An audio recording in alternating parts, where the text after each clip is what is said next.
Hi. In the date, I think 27th of June 2025. മാങ്ങ എങ്ങനെ ഭക്ഷ്യയോഗ്യമാക്കാം രണ്ട് രീതിയിൽ എന്നുള്ളതാണ്. ഞാൻ കുറേ ആൾക്കാർ സ്ട്രഗിൾ ചെയ്യുന്നത് കണ്ടപ്പോൾ എനിക്ക് തോന്നി വാട്ട് ഐ ആം ഡൂയിങ് എന്നുള്ളതൊന്ന് കാണിച്ച് ചിലർക്കെങ്കിലും ഉപകാരം ഉണ്ടാവുമെന്ന് വിചാരിക്കുന്നു. സോ പീലർ എല്ലാ പീലറും നന്നായിട്ട് വർക്ക് ചെയ്തോളുന്നില്ല. എൻ്റെയും കുറേ പീലേഴ്സൊന്നും വർക്ക് ചെയ്യാറില്ല. ഇത് ബേഗൻ പള്ളി എന്ന് പറയുന്ന Banganapalle I don't know some variety of mango Banganapalle വെച്ചിട്ടാണ് ഇതിൻ്റെ പേര്. ആൻഡ് ഇത് നമുക്ക് സാധാരണ നമ്മൾ കാണുന്നത് മാങ്ങ ചെത്തുന്നതാണ് അല്ലേ. ഇത് കണ്ടില്ലേ ഇങ്ങനെ പീൽ ഓഫ് ചെയ്ത് വരാൻ ഇറ്റ്സ് വെരി ഈസി. ഈ ഒരു പീലർ കൊണ്ട് നമ്മൾ പീൽ ചെയ്യുകയാണെന്നുണ്ടെങ്കിൽ മാങ്ങ പെട്ടെന്ന് തന്നെ നമുക്ക് ചെയ്ത് കഴിക്കാൻ പറ്റും. ആൻഡ് ദിസ് ഈസ് ലൈവ് എന്ന് വെച്ചാൽ നിങ്ങൾ ലൈവായിട്ടുള്ള കാണുന്നത്, ഞാനത് എഡിറ്റ് ചെയ്യാതെ ഉള്ള ഒരു വീഡിയോ എന്നാണ് ഉദ്ദേശിച്ചത്. അപ്പോൾ നോക്കൂ, വിത്തിൻ സെക്കൻഡ്സ് എന്ന് വെച്ചാൽ ഒരു മിനിറ്റിൻ്റെ താഴെ വേണ്ടി വരുള്ളൂ തോന്നുന്നു ഒരു മാങ്ങ ടോട്ടലി നമുക്ക് പീൽ ഓഫ് ചെയ്തിട്ടെടുക്കാൻ വേണ്ടിയിട്ട്. സോ നമ്മുടെ മാങ്ങ കംപ്ലീറ്റ്ലി പീൽഡ് ഓഫ് ആവാൻ ഇനി ഒരു ലെയറും കൂടെ ഉള്ളൂ. ഒരു ലെയർ അല്ല, ഒരു ചെറിയൊരു സെഗ്മെൻറ്റ് ഓഫ് സ്കിന്നാണ് അവിടെ ഉണ്ടായിരുന്നത്. അതും കൂടി നമ്മൾ ചെയ്തു. ആൻഡ് ഞെട്ടിയുടെ അവിടെയും നമ്മൾ നന്നായിട്ട് തന്നെ ക്ലീൻ ചെയ്ത പോലെ വടിച്ചെടുത്തു. പ്ലേറ്റ് ക്ലീൻ ചെയ്തു. ആൻഡ് നമ്മൾ ചെയ്യാൻ പോകുന്നത് ഇപ്പം നമുക്കിതിങ്ങനെ കഷ്ണമായിട്ടാണ് കൊടുക്കേണ്ടത് വിചാരിക്കുക.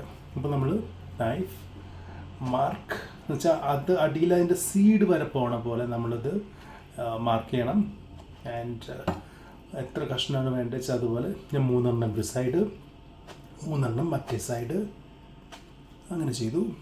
ആൻഡ് പിന്നെ ഇങ്ങനെയും നമ്മൾ ചെയ്യണമല്ലോ, ഇങ്ങനെയും കട്ട് ചെയ്യണമല്ലോ. 1 2 അതും ഇങ്ങനെ ആ സീഡ് വരയ്ക്ക് എത്തണേ അടിഭാഗത്തേക്ക്. അങ്ങനെ പിന്നെ ഇവിടെ അതുപോലെ തന്നെ 1 2 3 ഇത് നമ്മുടെ ഇഷ്ടത്തിനനുസരിച്ച് നമുക്ക് ഗ്രിഡ്സ് ഉണ്ടാക്കാം. ദെൻ നമ്മൾ ആ സീഡിനോട് ചേർത്തിട്ട് അങ്ങനെയാണല്ലോ നമ്മളത് ചെയ്തിരിക്കുന്നത്, അങ്ങോട്ട് എത്തിയിട്ടുണ്ടല്ലോ നമ്മളുടെ. സോ സി അപ്പോൾ ഇത് നമുക്കിങ്ങനെ കഷ്ണമായിട്ട് ഇങ്ങനെ മുറിഞ്ഞിങ്ങനെ വരും. You can see it right, കഷ്ണമായിട്ട് വന്നത്. This is one of the ways വൃത്തിയിലുള്ള മാങ്ങ കട്ട് ചെയ്യാൻ വേണ്ടിയിട്ട്. വെച്ചാൽ നമ്മളിങ്ങനെ കട്ട് ചെയ്തെടുത്ത് പിന്നെ അത് നമ്മളിങ്ങനെ ഗ്രിഡ് ചെയ്തിട്ട് എടുക്കേണ്ട ഒരു ആവശ്യം നമുക്ക് വരില്ല. ആൻഡ് ഇതിൻ്റെ മുകളിൽ ഫ്ലഷ് ഉണ്ട്, നമുക്ക് തിന്നുകയും ചെയ്യാം. ഇതും വേണമെങ്കിൽ സൈഡൊക്കെ നമുക്ക് കട്ട് ചെയ്യാം, പക്ഷേ പെർഫെക്റ്റ് ആയിട്ടുള്ളൊരു ഷേപ്പ് കിട്ടില്ല. സോ ഇതിങ്ങനെ വെറുതെ തിന്നുന്നതാണ് ഒന്നും കൂടി ബെറ്റർ. അപ്പോൾ നമ്മുടെ മാങ്ങകൾ കണ്ടില്ലേ, ഇങ്ങനെ കഷ്ണമായിട്ട് നമുക്ക് കിട്ടും. ഇത് one of the vase. And ഇനി ഇങ്ങനെ കഷ്ണമാക്കാനൊന്നും നേരമില്ല, മാങ്ങ കഴിക്കണമെന്നൊക്കെ ഉണ്ടെങ്കിൽ നമ്മൾ എന്ത് ചെയ്യും, ഇത് മല്ലിക്ക, മൈ ഓൾ ടൈം ഫേവറേറ്റ് മാങ്ങ. ചിലപ്പോൾ ഭയങ്കര കുത്തുള്ളൊരു ഫ്ലേവർ ആവുന്നതിന്, ഡിപ്പെൻസ് ഓൺ മല്ലിക്ക. അപ്പോൾ ഇത് നമ്മൾ എന്ത് ചെയ്യും, ഇത് നമ്മൾ സ്കിൻ പീൽ ചെയ്യണില്ല, അതിൻ്റെ നമ്മൾ നേരിട്ടിട്ട് ഇതിന് മുറിക്കുകയാണ് 2 പാർട്ടായിട്ട്. നിയർ ദ സീഡ് ഇങ്ങനെ മുറിച്ചു. Okay, and we got this right. ഈ ഒരു ഫ്ലഷ് നമുക്ക് കിട്ടി. ഇപ്പം നമ്മൾ ചെയ്യുന്നത് ടേക്ക് എ സ്പൂൺ, എന്നിട്ട് നമുക്ക് ഇതിന്ന് we can scoop it out. വളരെ ഈസി ആയിട്ട് നമുക്ക് സ്കൂപ്പ് ചെയ്യാൻ പറ്റും. അതൊരു സ്വീറ്റ് മാംഗോ. ഇങ്ങനെയും നമുക്ക് ഇതിൻ്റെ ഫസ്റ്റ് ലെയർ ഓഫ് സ്കിൻ അല്ലേ, ഈ ഒരു സ്കിൻ, ഇതിൻ്റെ അത്രയും ഡീപ്പായിട്ട് നമുക്ക് സ്പൂൺ കൊണ്ട് നമുക്ക് സ്കൂപ്പ് ചെയ്തിട്ട് കഴിക്കാൻ പറ്റും.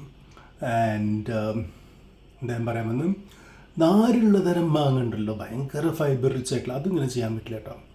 ഇതൊക്കെ കമ്പാരിറ്റീവ്ലി നാര് കുറവുള്ള തരത്തിലുള്ള മാങ്ങകളാണ്, വളരെ സോഫ്റ്റ് ആയിട്ടുള്ള ഫ്ലഷാണ്. അത് കാരണം കൊണ്ട് നമുക്കിത് നല്ല രീതിയിൽ സ്കൂപ്പ് ചെയ്ത് കിട്ടണം.